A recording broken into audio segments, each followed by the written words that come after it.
Hello, everyone. My name is Lina Yusafi, and I'm a family lawyer and the founder of YLaw, a family law firm in British Columbia.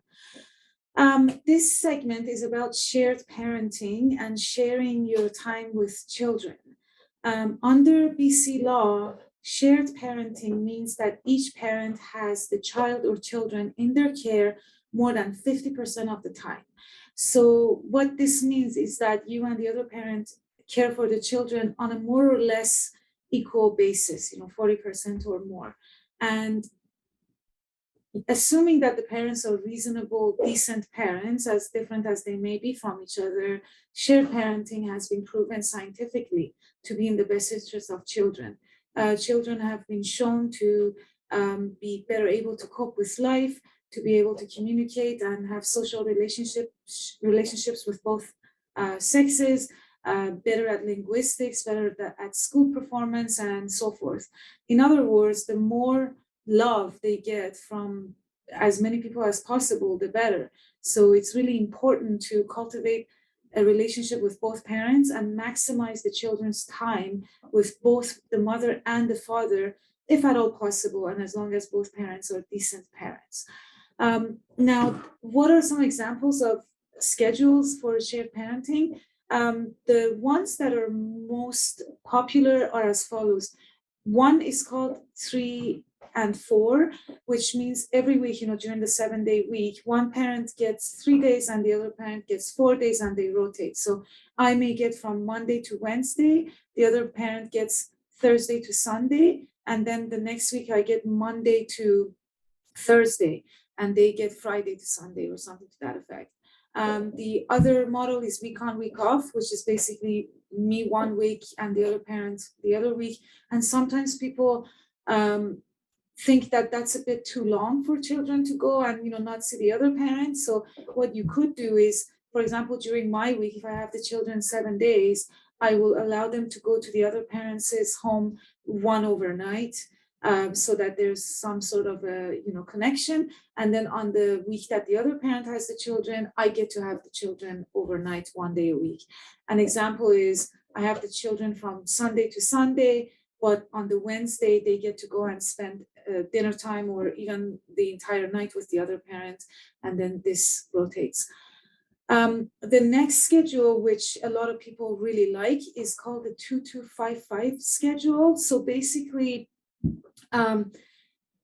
let's say I get the children Monday, Tuesdays, the other parent gets them Wednesdays, Thursdays, and then we rotate the weekends. So I get one weekend, the other parent gets the other weekend. So what that means is that, on 1 week I end up with 5 days, which is my 2 days, Monday, Tuesday, plus the weekend, which is 5 days. And on the next week I only have my 2 days, and the other parent gets the 5 days. There's other models such as 2 weeks on, 2 weeks off, which usually happens when parents live in different towns, let's say Vancouver and Whistler, and then schedules like every other day, so I get the children basically rotate every other day. That's a bit disruptive, I find, for parents, because you want a little bit of stability for your children. Every other day usually works for infants, but for school children, they need a bit more stability. With shared parentings, there's a bunch of rights and obligations that you will have to be aware of. One is that generally, if you're sharing the children, you also share decision-making responsibilities. So you and the other parent need to consult with each other with respect to which school the children go to, religious upbringings, and a host of other major decisions. And in case you don't agree, then you can use your lawyers or go to mediation, arbitration, or the court. You also have to exchange tax information and income information every year if the other parent requests it, because when it comes to child support, your incomes get set off against each other in most circumstances, and then whatever the difference is, child support is payable based on that. So let's say I make $50,000 and the other parent makes $100,000. Our incomes get set off against each other, and basically the other parent needs to pay me child support based on the difference, which is $50,000. A lot of parents actually have arguments over exactly how much time children spend with each parent over a year, because there's a lot of conflict over one parent, for example, saying, I've had the kids 50% of the time in the last year, and the other parent says, no way, you didn't, you know, I had the kids 80% of the time, and there's a lot of conflict that arises because of this. So I really recommend, if you see the children a lot and you have a shared schedule, is to kind of track things through a calendar and keep record of how long the children are spending with each parent, so that in the future, if conflict arises, you have an easy way of proving how long children spent with you and the other parent.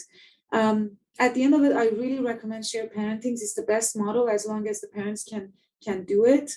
And I would be very hesitant as a mother or a father to say that the other parent is not deserving of spending as much time as I should with the other kid, with the kids. As long as, of course, both parents are decent and there's no major issues such as, you know, drug problems or crimes or things like that, or abusive relationship with the kids.